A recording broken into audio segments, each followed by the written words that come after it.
WhatsApp everybody. और पिछले video में हमने हमारा पाइथन का पहला प्रोग्राम जो लिख लिया है, तो चलिए अब हम आगे बढ़ते हैं। तो सबसे पहले तो जैसे मैं आपको कहूँगा कि भैया प्लेलिस्ट को एक्सेस जरूर कर लेना, बहुत ही इंपॉर्टेंट है। 3 वीडियो मैंने पहले ही अपलोड करके रखे हुए हैं यहाँ, और चौथा होने वाला है ये। और मैं आपसे दोस्तों से रिक्वेस्ट करूँगा, प्लेलिस्ट को अपना बना लीजिए। यहाँ यहाँ ये जो दिख रहा है ना, इस पर क्लिक करके बुकमार्क कर लीजिए, या फिर यहाँ जो सेव बटन है उसको सेव भी आप कर सकते हो। तो अब हम मुद्दे पे आते हैं। तो ये प्रिंट फंक्शन करता क्या है? तो सबसे पहले मैं आपको बताना चाहूंगा, पिछले वीडियो में हमने जैसे ही पाइथन को इंस्टॉल किया, आपको एक IDLE नाम की एक चीज दिखेगी, उसको आपको क्लिक कर देना है और ओपन कर देना है। तो ये जो IDLE है, इसका मतलब है, IDLE का मतलब है इंटीग्रेटेड डेवलपमेंट एनवायरनमेंट। तो आप मुझे पूछोगे कि भैया ये क्या है? Sorry, integrated development learning environment, क्योंकि ये LB तो है ना। Okay, integrated development learning environment, learning environment. तो अब ये जो यहाँ से भी हम हमारे पाइथन के प्रोग्राम्स लिख सकते हैं। आपको दिखाता हूँ मैं। अगर मैं लिखूँ प्रिंट, और जैसे मैंने पिछले वीडियो में आपको बताया था, हेलो वर्ल्ड, मैं जरा रिपीट कर रहा हूँ। जिन्होंने, अगर आपने पिछला वीडियो नहीं देखा है तो कृपया जाके वो देख लीजिए। तो जैसे ही मैंने ये लिखने के बाद मैंने एंटर दबाया, मुझे ये आउटपुट मिल गया। ओके, तो ये प्रिंट फंक्शन क्या करेगा, कोई भी टेक्स्ट जो है आप इसके बीच में जो भी दोगे वो उसको प्रिंट कर देगा। ओके, तो कुछ ज़्यादा बड़ा रॉकेट साइंस नहीं था इसमें।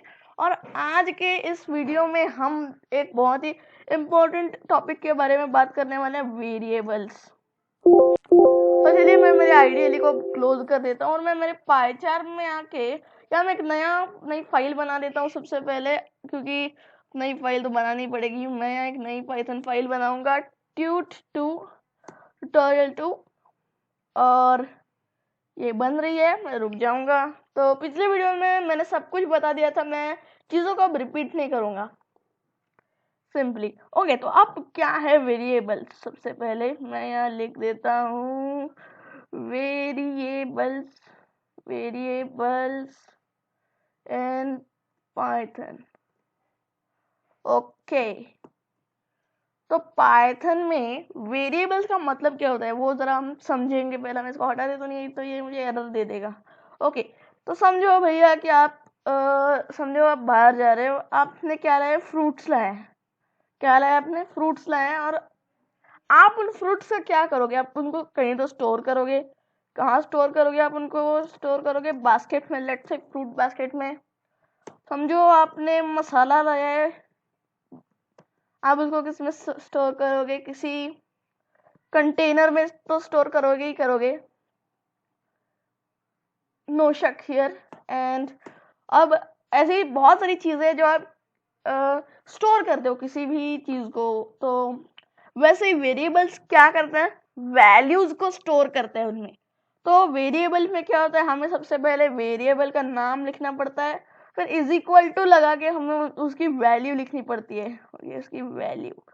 तो यहाँ मैंने यहाँ कुछ इस तरह से जो लिखा है ना, यहाँ ये नेम, ये पाइचार्म मेरा क्या ले रहा है, नेम नाम का एक वेरिएबल है, उसमें वैल्यू नाम के एक वेरिएबल की वैल्यू बैठ गई है। तो लेकिन मैं ऐसा नहीं चाहूंगा। मैं नेम इज इक्वल टू, अगर मैं यहाँ कुछ तो पास कर दूँ, लेट से हेलो, या हेलो कर दो, तो ये मैंने नेम नाम का एक वेरिएबल बनाया। फिर मैं खुद का ही नाम क्यों नहीं ले देता, चलो मैं मेरा नाम आना ही ले लेता हूँ यहाँ। और अगर मैं यहाँ प्रिंट कर दूँ नेम को, प्रिंट कर दूँ नेम को, इतना करूँगा मैं। ज़रा मेरे ट्यूट पर राइट क्लिक करके इसको रन करूँगा, रन ट्यूट2, और देखूंगा हाँ आना है आउटपुट। तो मैंने क्या किया कि अनय नाम की जो वैल्यू है, मैंने एक कंटेनर में उसको स्टोर कर दिया, और उस कंटेनर का नाम है नेम।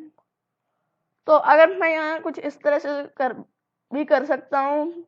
अगर यहाँ लिखूँ channel name is equal to, channel लिखूंगा मैं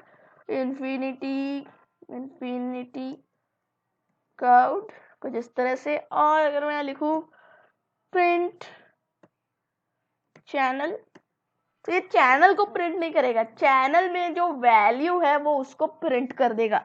तो ये बात थी वेरिएबल्स की, ये पहला टॉपिक हो गया। ओके, क्या है ये? वेरिएबल्स, किसी भी तरह की वैल्यू वो स्टोर कर सकता है। नॉट ओनली ऐसी, अपने नंबर्स को भी आपको दिखाऊंगा। फॉर एग्जाम्पल आप ले लीजिएगा वीडियोज इज इक्वल टू 3 कर सकता हूँ मैं, और ये जावा पाइथन के सॉरी जावा सी, आपको सेमीकोलन लगाने की जरूरत नहीं है, यहाँ सिंपली आपको ऐसे ही लिख देना है। तो that's what Python is special. Okay, तो अब मैं क्या करूंगा, यहाँ मैंने आपको वेरिएबल्स दिखा दिया, तो अब मैं आपको दिखाऊंगा कमेंट्स क्या होते हैं। कमेंट्स, तो कमेंट्स का मतलब क्या होता है बेसिकली, तो समझो आप, मैंने अगर यहाँ कुछ इस तरह से लिखा, this is a line of code, इतना मैंने लिख दिया यहाँ, तो ये मुझे एरर थ्रो करेगा। लेकिन अगर मैं यहाँ कुछ इस तरह से लिखूं, यहाँ एक हैशटैग लगा दूं, तो ये सारा एरर गायब हो जाएगा, और इसको मेरा पाइचार्म क्या रिकॉग्नाइज करेगा? कमेंट के नाम से रिकॉग्नाइज करेगा। तो कुछ इस तरह से मैं लिखूंगा, ये लिखा कमेंट्स इन पाइथन, तो इसको हम कहते हैं सिंगल लाइन कमेंट। और पाइथन में क्या है, कितना भैया, मल्टी लाइन कमेंट का तो कोई सिंटैक्स ही नहीं है, आप सिर्फ ऐसे ही लिखोगे यहाँ, this is another line of code, another line of code. Okay, ये लिख दिया, तो this is yet another line of code, line of code. कुछ इस तरह से आप एक्सपेरिमेंट भी कर सकते हो। तो ये होते हैं कमेंट्स जो एग्जीक्यूट नहीं होते, सिर्फ सिंपली आपको एक हैशटैग लगा देना है उसके पहले, इतना ही कर देना है। तो मैं इसको यहाँ से क्या कर देता हूँ, नहीं हटाऊंगा नहीं, मुझे कोई कोड देना भी तो है। तो मैं क्या करूँगा, मैं यहाँ ऊपर जाके लिखूंगा वेरिएबल्स, क्योंकि अब तो मैंने आपको समझा दिया है कमेंट्स क्या होते हैं, तो वेरिएबल्स इन पाइथन। ओके, तो अब मैं आपको दिखाऊंगा ऑपरेटर्स क्या होते हैं। तो समझो, मैं यहाँ क्या कर देता हूँ, पहले ये ऊपर वाले जो चीजें हैं मैं इनको कमेंट आउट कर देता हूँ। तो मैंने क्या किया, सिंपली इनको सिलेक्ट किया और कंट्रोल फ्रंट फॉरवर्ड स्लैश दबा दिया। तो मैं कमेंट कर सकता हूँ, अनकमेंट कर सकता हूँ, कमेंट कर सकता हूँ, अनकमेंट कर सकता हूँ। तो मैं इस तरह से टॉगल कर पा रहा हूँ। आप भी इस अमेजिंग फीचर का इस्तेमाल कीजिएगा। और चलिए अब मैं दिखाता हूँ ऑपरेटर्स क्या होते हैं। तो मैंने वो कमेंट सिखाया है, तो कमेंट्स का मैं यूज करना बहुत रिकमेंडेड है, क्योंकि नोट्स से तो अच्छे हैं कमेंट्स मेरे ख्याल से। तो अब मैं क्या करूंगा, अगर मैं ए में एक वैल्यू स्टोर करा दूं, लेट्स से ए नाम का एक वेरिएबल है मेरा, उसमें मैंने वैल्यू स्टोर कर दी 2, और बी में मैंने वैल्यू स्टोर कर दी 1, यानी कि ए का आधा मतलब 1। ओके, तो ये तो आपको पता ही है। तो समझो मुझे इसको ऐड करना है, तो अब क्या करोगे, प्लस लगाओगे, बिल्कुल सही, ए प्लस बी। तो कुछ इस तरह से आप इसको रिकग्नाइज कर सकते हो। और इसका आउटपुट बहुत ही सीधा सरल है, ये 3 देगा। हाँ बिल्कुल 3 आया है अगर आप देखोगे। तो इसी तरह से हम एक ऑपरेटर है ये प्लस साइन वाला। समझो मुझे डिफरेंस चाहिए, तो मैं माइनस लगाऊंगा यहाँ। ओके, इसको मैं रन कर देता हूँ, तो यहाँ मुझे 1 आ गया आउटपुट। तो मुझे इसको क्या करना है, मल्टीप्लाई करना है, तो मुझे एक स्टार लगाना पड़ेगा, जिससे क्या हो जाएगा, ये मल्टीप्लिकेशन हो जाएगा। ऐसा नहीं है कि भी आप सिर्फ 1 2 ऐसा कुछ कर सकते हो, या फिर आप एक वेरिएबल बना सकते हो, c is equal to A multiplied by B, कुछ इस तरह से। और यहाँ a प्लस बी प्रिंट करने से अच्छा है, sorry a multiplied by B print करने से अच्छा है, यहाँ c को ही प्रिंट कर सकते हो। तो जिस तरह से ये काम कैसे करते हैं, ये पहले मल्टीप्लाई करेगा, फिर ये जाएगा c वेरिएबल में, और फिर आप c को ही प्रिंट कर दोगे, तो ऐसा भी चल जाएगा। और बेसिकली हम जो ऑपरेटर्स यूज करते हैं वो होते हैं प्लस, माइनस, स्टार और डिवीजन सिंबल। तो ये हैं थोड़े ऑपरेटर्स। और डिवीजन के लिए मैंने जैसे आपको बता दिया है पहले से ही कि एक स्लैश लगा दीजिए, फॉरवर्ड स्लैश, और ये डिवीजन है। ओके, तो अब मैं आपको थोड़े और बताने वाला हूँ ऑपरेटर्स जो बहुत ही इंपॉर्टेंट है। तो अब मैं आपको बताऊंगा एक ऑपरेटर जिसको हम कहते हैं मॉड्यूलो। तो ये मॉड्यूलो क्या करता है कि हमें रिमाइंडर दे देता है।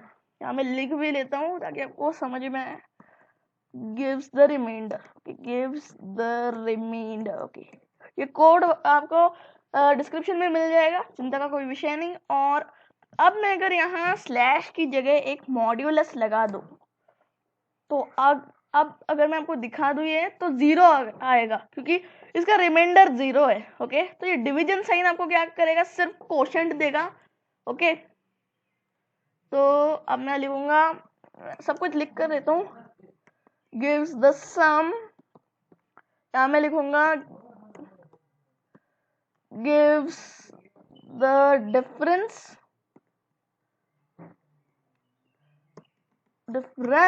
एंड, और मैं नीचे जाके लिखूंगा गिव्स द प्रोडक्ट, उस गिव्स प्रोडक्ट। ओके, तो अब मैं क्या करूंगा, यहाँ जो है ये डिवीजन साइन के लिए मैं कॉपी कर लेता हूँ, थोड़ा सा कॉपी पेस्ट ऐसे ही कर देते हैं भैया, तो गिव्स द कोशेंट। ओके, तो ये हो गया। तो मैंने आपको सारे ऑपरेटर्स के बारे में बता दिया। तो ये हो गए अरिथमेटिक ऑपरेटर्स, जो आपको पता होंगे, ये ऐसे प्लस माइनस मल्टीप्लिकेशन वगैरह, ये अरिथमेटिक ऑपरेशंस पाइथन के साथ हो गए। तो अब हम बात करेंगे थोड़े असाइनमेंट ऑपरेटर्स की। ओके, तो या फिर आप इनको इंक्रीमेंट भी कर सकते हो। तो ये क्या करता है, ये होते हैं, सबसे पहले बता देता हूँ, plus is equal to, minus is equal to, multiplication is equal to, divide is equal to. तो इसमें से सबसे ज्यादा जो हम यूज करने वाले हैं ये दोनों, क्लियर कर देता हूँ। ओके, तो अब मैं अगर यहाँ इस सी को हटा के मैं अगर यहाँ लिखूं a plus is equal to B, a plus is equal to B, और मैं अगर यहाँ a को ही प्रिंट कर दूं तो ये कैसे काम करेगा वो जरा आपको इमेजिन करके देखना पड़ेगा। a की वैल्यू कितनी है, 2, उसमें हम क्या कर रहे हैं, b को ऐड कर रहे हैं, यानी कि 3 होनी चाहिए इसकी वैल्यू। अगर मैं आपको दिखाऊं तो अगर आप देखोगे ये हो गया। तो अगर मैं यहाँ कुछ इस तरह से लिखूं कि भैया ये होने से पहले b plus is equal to a कर दो, तो अब क्या होगा, b की वैल्यू a से बढ़ेगी। ओके, b की वैल्यू कितने से बढ़ेगी, 2 से बढ़ेगी, क्योंकि हमने ना तो उसकी वैल्यू यहाँ बढ़ाई है, लेकिन पहले हमें b की वैल्यू बढ़ानी पड़ेगी। तो अगर आपको ये कंफ्यूजिंग लग रहा है तो वीडियो को दोबारा देखिएगा। ओके, तो यहाँ आपको 5 मिलेगा आउटपुट, बिल्कुल सही। क्योंकि अब मैं आपको थोड़ा सा और डीप इन डेप्थ दिखाता हूँ। b की वैल्यू कितनी है, ये हो गया 3, और यहाँ b की वैल्यू 3 है ना, तो 2 की वैल्यू कितनी है भैया, 2 है, a की वैल्यू कितनी है, 2 ही है। उसका नाम हमने बढ़ाया, यहाँ बढ़ रही है वो, और ये यहाँ नहीं बढ़ रही है, यहाँ सिर्फ हम b में ऐड कर रहे हैं a की वैल्यू जैसे है वैसे ही रहेगी। ओके, तो यहाँ a जो है वो कांस्टेंट है, लेकिन यहाँ a प्लस 3 हो जाता है, क्योंकि 3 क्या है, b की वैल्यू है। तो कुछ इस तरह से ये चलता है। अगर आपको कंफ्यूजिंग लग रहा है वीडियो को दोबारा देखिए, मैं आपको बता रहा हूँ, वीडियो को दोबारा देखिएगा। और 2 + 3 कितना होता है, 5 होता है, तो आपको ये आउटपुट मिल जाएगा। तो आज के इस वीडियो में इतना ही, और अगर आपको ये वीडियो समझ में नहीं आ रहा है तो वीडियो को दोबारा देखिएगा, आपको ऑटोमेटिकली समझ में आ जाएगा। ओके, तो चलिए दोस्तों, मिलते हैं अगले वीडियो में, बाय बाय।